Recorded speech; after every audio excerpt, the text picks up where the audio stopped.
pourcentage qui était déjà préétabli par le gouvernement, où le prix d'un truc comme ça était fixé par le gouvernement.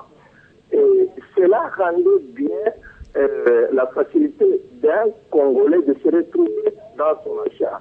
Et si le gouvernement ne sait pas mettre un point fixe pour les prix qu'il ne faut pas dépasser, et moi je ne vois pas pourquoi il faut interdire les petits commerçants étrangers.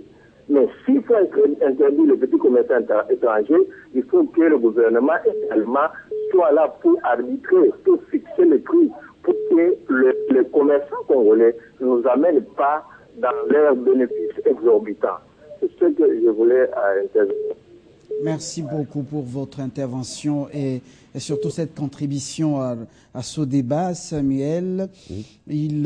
Depuis longtemps, les Nigériens, les Camerounais et d'autres ont cultivé, ont avancé. Oui. En fait, ils sont allés plus loin dans ce secteur et leur gouvernement les ont favorisés. Les protègent au point que les commerçants qui sont des guerriers depuis longtemps dans ce domaine-là, depuis 20-30 ans, vous savez, comme j'ai expliqué le principe du bénéfice de 50 $ multiplié par 10, par 100, par 1000, par 100 000, par 1 million, demain ça peut générer 20 millions de dollars. Alors imaginez-vous que 20 personnes qui ont 20 millions de dollars qui se mettent ensemble pour faire une coopérative.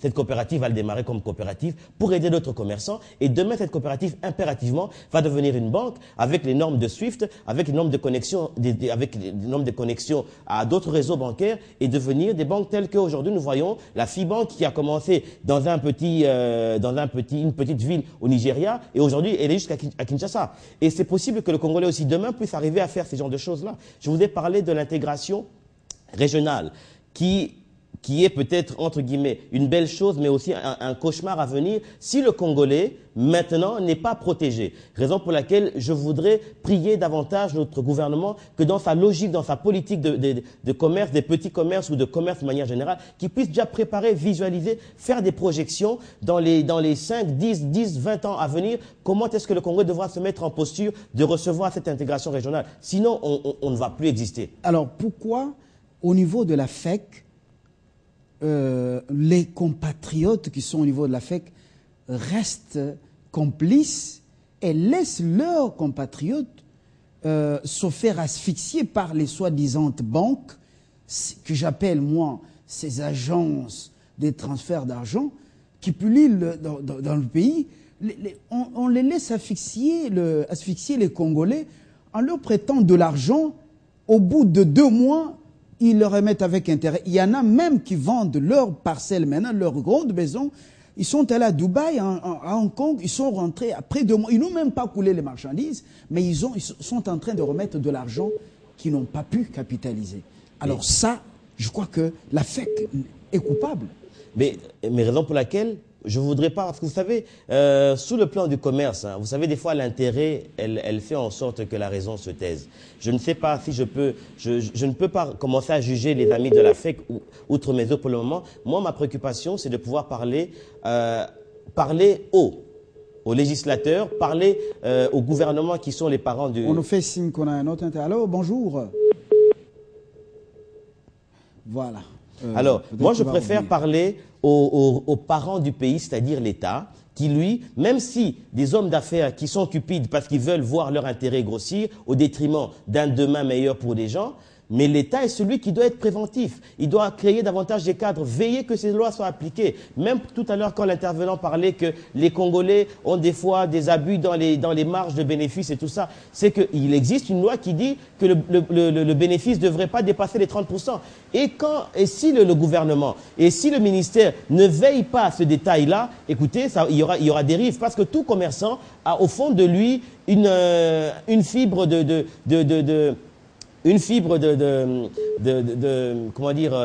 cupide. Et par rapport à cela, il y a lieu de pouvoir gérer, canaliser les énergies. Nous avons quelqu'un au bout du fil. Allô, bonjour. Bonjour. Oui, nous vous écoutons. Moi, je suis vraiment énervé par nos amis là-bas qui ont marché hier. Parce que le gouvernement fait tout pour arranger nos routes. Est-ce que vous pouvez parler un peu plus fort? Nous avons du mal à vous saisir. Je dis que le gouvernement fait des efforts Oui. pour arranger nos routes. Ils ont pris des pneus, ils ont brûlé sur Delvaux. J'étais surpris en passant sur Delvaux, j'ai trouvé tout un endroit qui était noirci. J'ai posé la question, mais qu'est-ce qui s'est passé? On a dit que ce sont des commerçants congolais qui protestaient parce qu'ils n'ont pas le droit de faire le petit commerce. Et pourtant, si nous voyons très bien dans notre pays, pendant la zérianisation, pratiquement tout le petit commerce était entre les mains des Congolais. Mais ils ont échoué. Maintenant, ce sont des expatriés qui étaient partis, qui reviennent et qui prennent pratiquement tout le commerce, le petit commerce entre eux. L'exemple de jeune homme là qui a parlé de Lubumbashi, ils vont à Dubaï, ils achètent beaucoup de marchandises. Et quand ils arrivent, ils multiplient par 10 le prix qu'ils ont acheté à Dubaï. Est-ce que c'est normal ça? Je crois qu'il est bien que les Congolais puissent avoir le petit commerce et ils doivent aussi être honnêtes et penser que les autres souffrent. Ils ne doivent pas seulement penser à faire beaucoup d'argent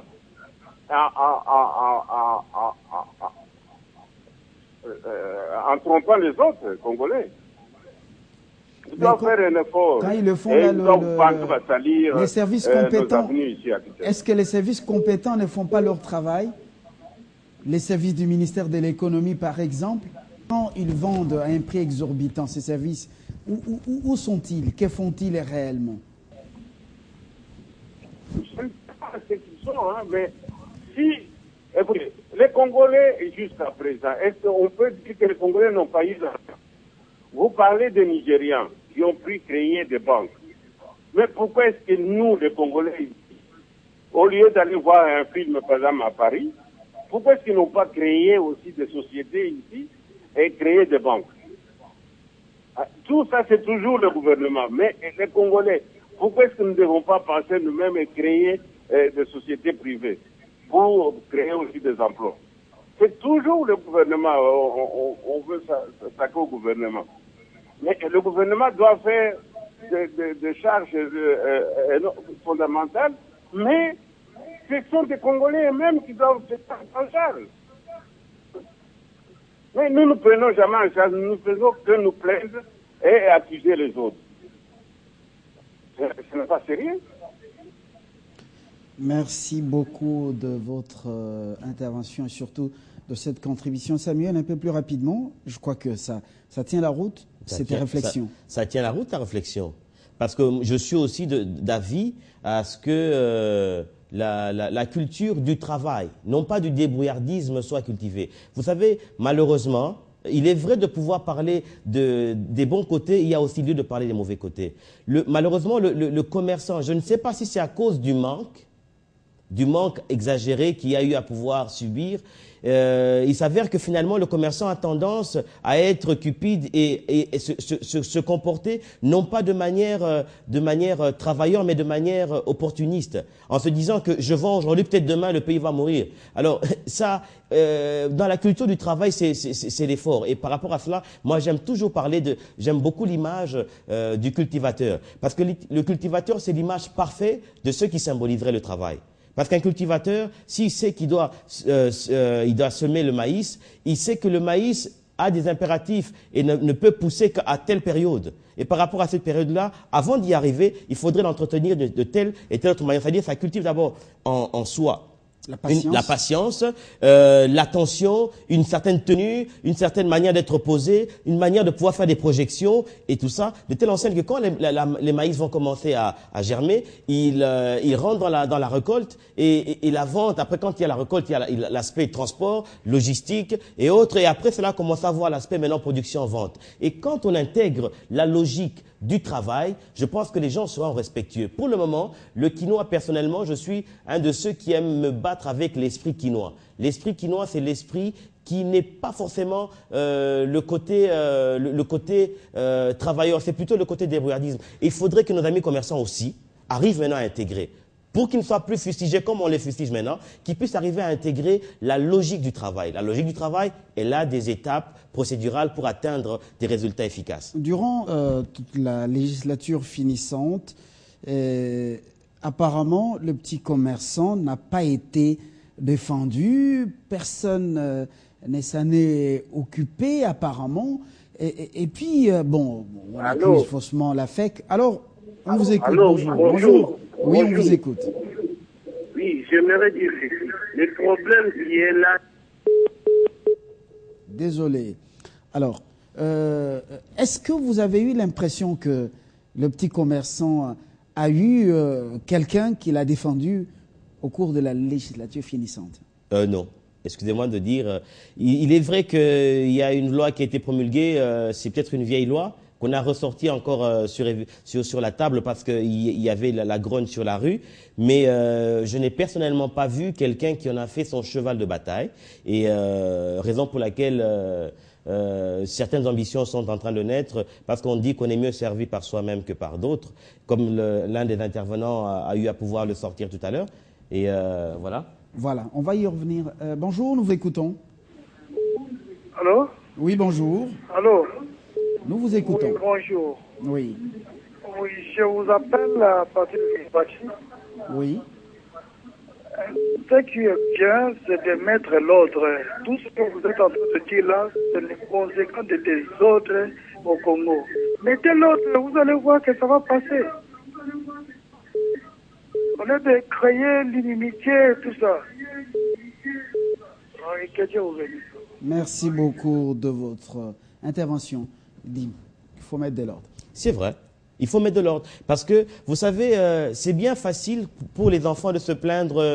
Le papa ne fait pas ceci pour nous, ne fait pas ceci pour... Il y a aussi le savoir si peut-être pourquoi le papa ne fait pas ça. C'est une manière imagée d'expliquer la chose. Il y a aussi à boire et à manger dans tous les sens. Parce que du côté, comme on parle du côté commerçant, il y a aussi certaines choses que commerçants devront avoir pour pouvoir être honnête dans notre manière de pouvoir commercer. Et j'aimerais que nous puissions réaliser, et que je voudrais peut-être conseiller en même temps mes amis commerçants ou petits commerçants qui sachent une chose: un petit bénéfice multiplié par 1000 rotations ne fait toujours plus petit, il devient grand.